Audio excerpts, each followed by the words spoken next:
여러분 인생에서 최악의 상황이라고 할 수 있는 때가 언제인지 기억하실 수 있습니까? 그냥 어려운 정도가 아니라 점입 가경으로 완전히 다 막혀버린 절망적인 상황. 아무리 노력하고 발버둥 쳐도 거대한 장애물에 가로막혀서 어찌해볼 도리가 없는 그런 상황 말이죠. 차라리 죽는 게 낫겠다 싶을 정도로 하루하루, 한 시간 한 시간 가는 게 힘들었던 그런 상황. 사방이 꽉 막힌 공간에 갇혀버린 것 같고 내 주위에 도움을 줄 수 있는 사람은 아무도 없다는 그런 절대 고독과 절망의 순간. 어쩌면 여러분 중에는 바로 지금 그런 상황 속에 물고기 뱃속에 갇힌 것 같은 상황 속에 있는 분들도 계실지 모르겠어요. 니느웨로 가라는 하나님의 명령을 거부하고 다시스로 열심히 도망가던 요나가 폭풍을 일으키며 쫓아오시는 하나님한테 붙잡혔어요. 선원들의 필사적인 노력에도 불구하고 폭풍은 가라앉지 않았고 어쩔 수 없이 제비를 뽑아서 요나가 걸립니다. 하나님의 사람의 문제는 같이 죄를 지어도 하나님의 사람은 꼭 걸린다는 것입니다. 요나는 이 폭풍이 자신 때문임을 순순히 시인하고 자신을 바다에 던질 것을 부탁합니다. 더 이상 자기 때문에 일어난 엄청난 상황을 회피할 수가 없었던 것이죠. 그래서 지난 시간까지 우리는 요나가 폭풍에 던져지기까지의 그 드라마틱한 상황을 다루었습니다. 오늘은 그 속편이라고도 할 수 있는 폭풍의 바닷속으로 던져진 요나가 물고기 뱃속에 삼켜지고 그 뱃속에서 3일 밤낮을 보내면서 하나님과 1대1로 독대하는 장면이 펼쳐지고 있는데, 먼저 1장 17절과 2장 1절을 읽어봅니다. 여호와께서 이미 큰 물고기를 예비하사 요나를 삼키게 하셨으므로 요나가 밤낮 3일을 물고기 뱃속에 있으니라. 요나가 물고기 뱃속에서 그의 하나님 여호와께 기도하여. 처음 바다에 던져져 가라앉았을 때 이 요나는 설마 자기가 큰 물고기에게 삼켜져서 다시 살게 될 것이라고는 꿈도 꾸지 않았을 거예요. 죽을 각오로 빠진 것이었지 살겠다고 빠진 게 아니었어요. 시커먼 바닷물이 자기를 휘감고 들어올 때, 그리고 눈, 코, 입으로 물이 막 들어오고 숨이 막히기 시작할 때 요나는 이미 살기를 포기했어요. 그리고 의식을 잃었어요. 물고기 뱃속에서 깨어난 뒤에도 자신이 진짜 살았는지 죽었는지 어안이 벙벙했을 거예요. 자, 여러분, 우리는 여기서 중요한 것을 발견합니다. 가만히 있는 사람을 생으로 그냥 물고기 뱃속에다 집어넣으면 그건 고문이지만, 바닷물에 빠져 죽을 사람을 물고기 뱃속에 갖다 놓는다면 그것은 보호막인 거죠. 최악의 상황은 면해줄 정도의 보호막을 정해주신 거예요. 물고기 뱃속이 아무리 답답하고 캄캄해도 바닷물에 빠져 죽는 것보다는 나은 거예요. 요나는 자신이 폭풍에 대한 책임을 지고 죽을 각오로 바다에 자기 몸을 던졌지만 죽는 것이 다는 아니죠. 죽을 각오로 예수님을 위해 사는 것이 더 중요한 거예요. 우리가 하나님 안에 있으면 죽고 싶어도 죽지 못하는 때가 있어요. 죽어도 죽지 않아요. 부활을 전제로 하고 죽기 때문이죠. 캄캄하고 축축하고 냄새나는 이 물고기 뱃속은 마치 이스라엘 백성을 하나님이 통과시켰던 고통의 광야와도 같은 거예요. 광야는 괜히 장난으로 들어가는 게 아니죠. 그냥 언급결에 당한 것도 아니었어요. 다 하나님의 기가 막힌 종합적 계획 안에 뜻이 있어서 통과시키는 장소인 것이죠. 그것은 불순종한 이스라엘 백성들을 연단시키는 장소였어요. 400년 노예의 건성에 철저하게 길들여져 버린, 철저한 이집트식 사고방식에 길들여져 버린 사람들의 가치관을 깨우고 녹이고 부숴버리는 그런 곳이었어요. 처음부터 하나님을 믿고 그대로 순종하면 될 것을 괜히 자존심 세우고 삐딱선 타는 사람들을 집어넣어서 연하게 만드는 바로 그런 곳이죠. 엘리트는 명문 학교에서 교육으로 키워낼 수가 있지만 하나님이 쓰실 사람은 절대적으로 광야를 지나지 않고는 빚어질 수가 없어요. 요나에게 아마 그 3일은 평생 잊을 수 없는 시간으로 그의 남은 생애 동안에 콕 하고 새겨졌을 것입니다. 광야는 힘든 곳이기는 해도 무덤은 아니죠. 폭풍은 우리를 깨닫게 하시기 위해 주신 것이지 파멸시키기 위해서 주신 게 아닙니다. 감당치 못할 시험을 주시는 적이 없는 하나님이시기 때문에 광야에는 꼭 살아남을 만한 도구들이 그래도 널려 있어요. 곳곳에 목말라 죽지 않도록 오아시스가 있고 메추라기가 있고, 그리고 구름기둥, 불기둥이 있어서 꼭 죽지는 않을 만큼 힘이 들어요. 물고기 뱃속이 답답하지만 그래도 거기는 바닷물보다는 산소가 훨씬 더 많아요. 가만히 앉아 있어도 우스갯소리지만 싱싱한 물고기들이 들어와서 회쳐 먹을 수도 있고 살아남을 만한 그런 공간이 있는 거예요. 물고기 뱃속이 아무리 어두워도 바닷물 속에서 익사하는 것보다는 훨씬 나은 거예요. 그런데 이런 공간을 하나님이 주셨어요. 기도하지 않고 회개하지 않는 하나님의 사람을 위해 하나님 당신께서 기도의 골방을 만들어 주신 거예요. 하나님은 우리를 아십니다.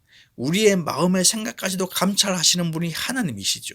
그래서 하나님은 요나가 죽기를 각오하고 바다에 던져질 것을 아셨어요. 그래서 오늘 말씀 17절에 이미 큰 물고기를 예비하셨어요. 하나님의 사명을 다하지 않은 사람들은 그래서 극단적인 선택을 한다 할지라도 결국 죽을 수가 없는 거예요.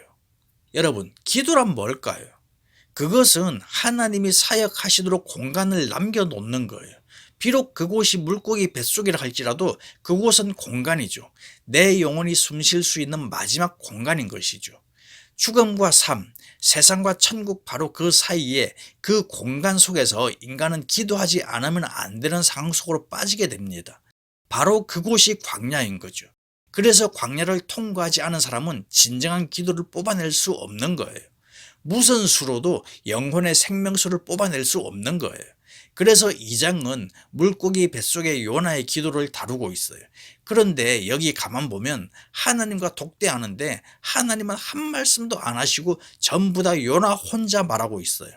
이미 하나님은 물고기 뱃속에다 요나를 가둬놓음으로써 그분의 의사표시를 분명히 하신 거예요.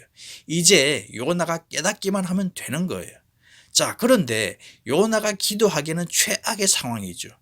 요즘은 기도원들도 시설이 좋지만 이 물고기 뱃속 기도원이야말로 인류 최초의 움직이는 수중 기도원이었어요. 순식간에 폭풍의 바다에 던져졌으니까 이 괴물같이 큰 고기한테 삼켜졌으니 그 기분이 어땠을까요? 하나님이 상황을 철저하게 통제해버린 거예요. 철저히 하나님밖에 바라볼 수 없어요. 여러분 상상을 해보세요. 5절 보니까 바다풀이 자기를 감았다 그랬어요. 해초가 지중해에서 나는 것은 길이가 10m에서 15m가 넘어요. 온몸을 칭칭 감고 들어오는 그 해초 속에서 물고기 냄새, 칙칙하고 더럽고 얼마나 추웠겠어요. 인간적인 상황으론 최악이죠. 얘기할 대상이라고는 하나님밖에 없어요. 기도밖에 할 수 없을 때 하는 기도가 진짜 기도죠. 하나님밖에 얘기할 대상이 없으니까 최선의 힘을 다해서 하게 되는 거예요. 내일을 생각하지 않고 터지는 기도. 그래서 그런지 이 요나서 2장은 2절부터 9절까지 8절에 걸쳐 요나의 기도가 실려 있는데 짧은 기도지만 그 강도가 피를 맺힌 것처럼 처절합니다. 한마디 한마디가 우리는 쉽게 읽지만 요나는 아주 뼈를 부서뜨리면서 터뜨리는 영혼의 부러짐인 거죠. 이것은 사울에게 쫓기던 시절 다윗이 피눈물로 쓴 시편이고 애를 못 낳아서 한이 맺혔던 한나의 애절한 기도이며 광야생활 40년 시절 모세의 눈물 어린 호소와도 똑같은 거예요. 평생 하나님의 선지자로 존경받으면서 세련되게 사역한 요나였기 때문에 기도하는 것쯤은 일이 아니었지만 이제 평생 자신이 해본 것과는 전혀 다른 그 점잖고 매너 좋은 기도와는 전혀 다른 종류의 기도를 하지 않으면 안 될 상황에 들어간 거예요.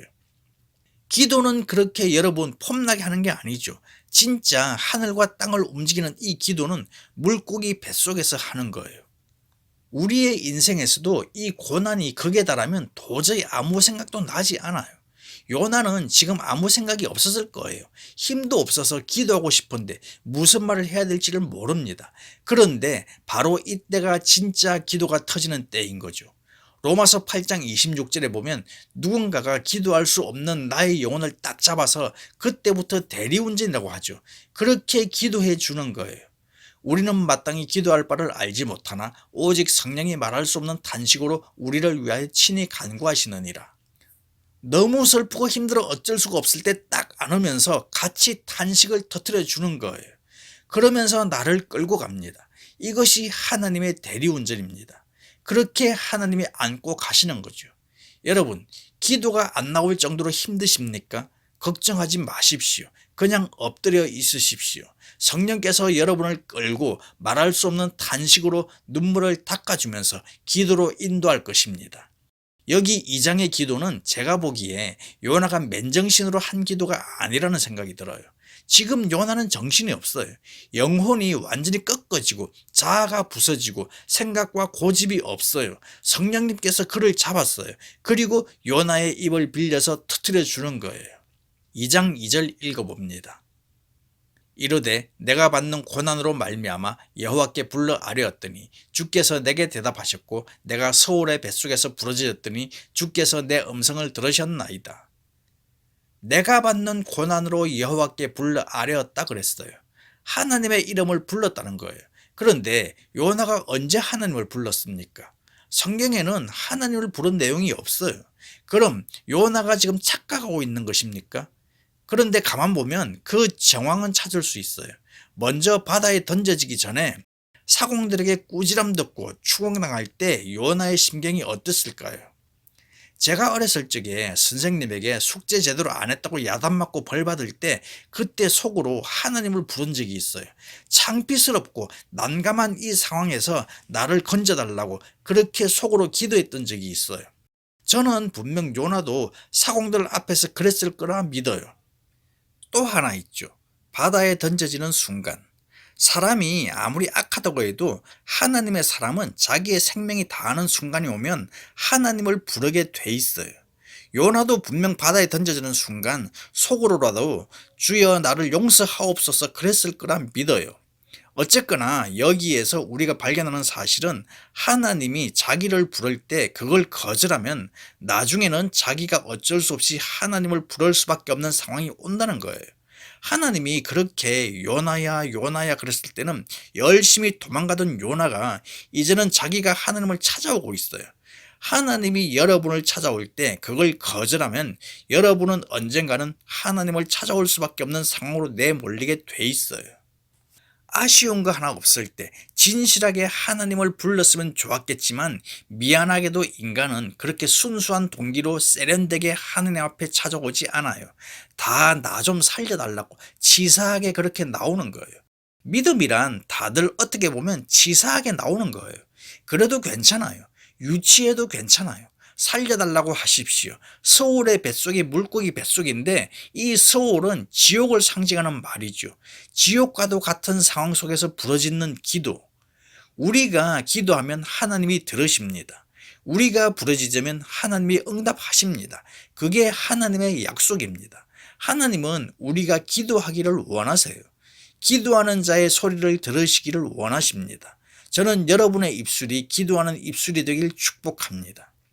오늘 말씀에 보면 요나가 드려야 할 기도는 사실 감사의 기도가 아니라 회개의 기도죠. 그리고 하나님의 목전에서 쫓겨난 것이 아니라 스스로 도망친 거였어요.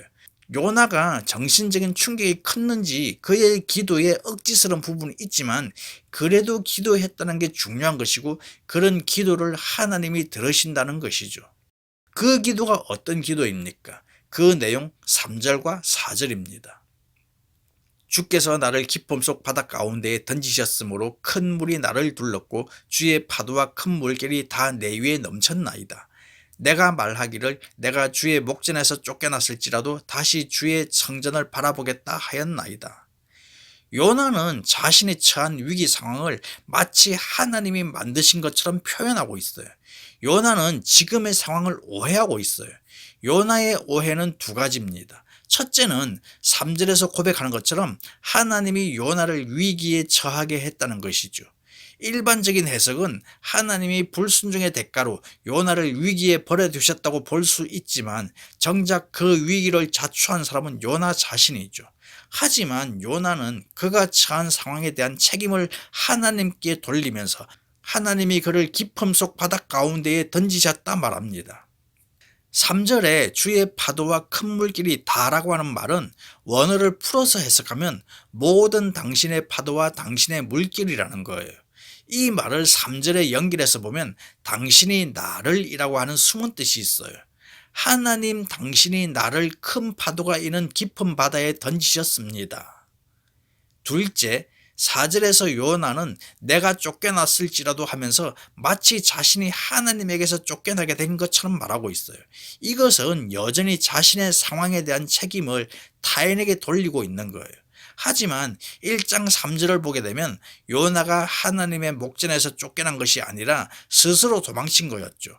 4장 2절에 보면 요나 스스로 이런 사실을 또 고백하고 있어요.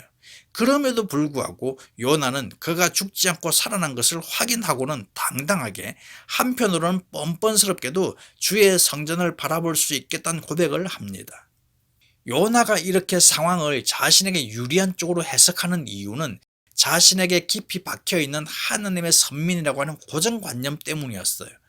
요나는 하나님께서 자신을 버리지 않으신다는 사실을 너무나 잘 알고 확신했어요. 다른 것은 몰라도 하나님의 선하심과 인자하심과 자신을 구원하신 하나님의 자비의 손길이 자신을 평생 떠나지 않는다는 이 사실 하나를 요나는 어쩌면 죽음 앞에서 굽히지 않고 붙들었던 것이죠. 이런 확신이 믿음의 사람들에게, 특별히 모태 신앙인들이 가진 하나님을 향한 요소 가운데 가장 강력한 믿음인 거죠. 하나님이 나를 하나님의 자녀 삼으시고 내 영혼을 버리지 않으신다고 하는 견고한 확신, 하늘과 땅과 모든 것이 사라져 버린다 할지라도 나를 향한 하나님의 사랑은 사라지지 않는다는 확신, 이런 믿음이 요나에게 있었던 거죠. 여러분에게 이런 믿음의 확신이 있습니까? 주님께서 내 생애를 사랑하시고 도우시고 인도하시고 죽거나 사나 나를 인도하신다는 그런 확신이 나를 담대하게 하는 거예요. 동서남북 사방 팔방이 다 막혀 있어도 하나님을 향한 통로는 열려 있다는 사실이 요나를 살려주고 있어요. 이것이 요나에게 축복의 자리였어요. 모든 것이 요나를 감싸고 있어요.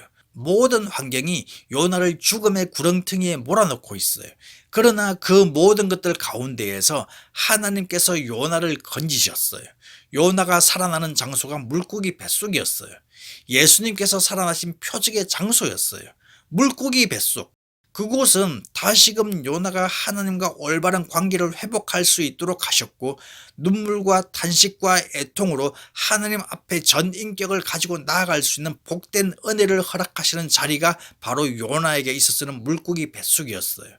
요나처럼 주님께서 여러분에게 주신 비전과 영혼들을 향한 간절한 마음과 애끓는 마음을 다시금 불일 듯 일어나도록 하시기를 소망합니다. 하나님께서 요나를 깨우기 위해 물고기 뱃속에 던지시고 완전히 다른 사람을 만들고 계신 것처럼 우리 역시도 이렇게 하나님께서 기뻐 받으시는 그런 시간과 장소로 나아가야 합니다. 하나님과의 관계를 재정립할 수 있는 그런 시간들을 만들어야 하는 거죠. 이런 시간을 통해 하나님께서 우리에게 은혜를 베풀어 주십니다. 우리에게 혹시 이런 하나님의 부르심이 있습니까?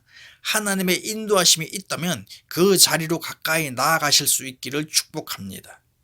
요나라는 사람이 어떤 사람입니까? 성격이 변화무쌍한 사람이죠. 자기 고집도 아주 센 사람이고 한 가지만 생각하는 사람이었어요. 그렇지만 하나님을 끝까지 신뢰하고 하나님께서 자신을 인도하시는 확신을 가지고 있었어요. 요나가 3일 밤낮을 기도만 하진 않았을 거예요. 그동안 자신의 삶을 돌아보는 시간도 있었을 것이고 그 삶 속에서 부어주셨던 하나님의 은혜도 떠올렸을 거예요. 그러면서 조금씩 요나에게 주님을 사랑하는 마음이 회복되기 시작했을 것입니다. 그래서 물고기 뱃속에서 당하는 고난이 요나에게 비전을 새롭게 하는 놀라운 부흥의 장소가 될 수 있었던 것이죠. 이후에 이어지는 말씀 속에서는 또 요나가 어떤 변덕을 부렸을지라도 지금 이 순간만큼은 부흥을 경험하고 있었어요. 우리도 부흥회나 수련회를 하면 그 순간만큼은 정말 뜨겁고 열정적이고 진지하죠. 예배당을 뒹굴며 눈물과 콧물로 회개하는 역사도 일어나고 서원도 하고 헌신도 하게 되는 역사를 체험하는 순간이 있어요. 그렇지만 일상 속으로 돌아오면 언제 그러냐는 듯이 다시 또 서서히 사그라드는 거죠. 하나님께서는 우리를 부르시고 소명을 주시고 비전도 보여주십니다. 그렇지만 우리가 늘 주님의 소명과 비전에 뜨겁게 반응하지 못할 수 있어요. 그럴 때 물고기 뱃속과 같은 영적인 부흥과 재충전의 장소가 여러분에게 있기를 축복합니다. 다시금 여러분의 소명과 부르심을 발견해서 헌신하고 새로워지는 시간들이 여러분 가운데 있기를 주님의 이름으로 축복합니다.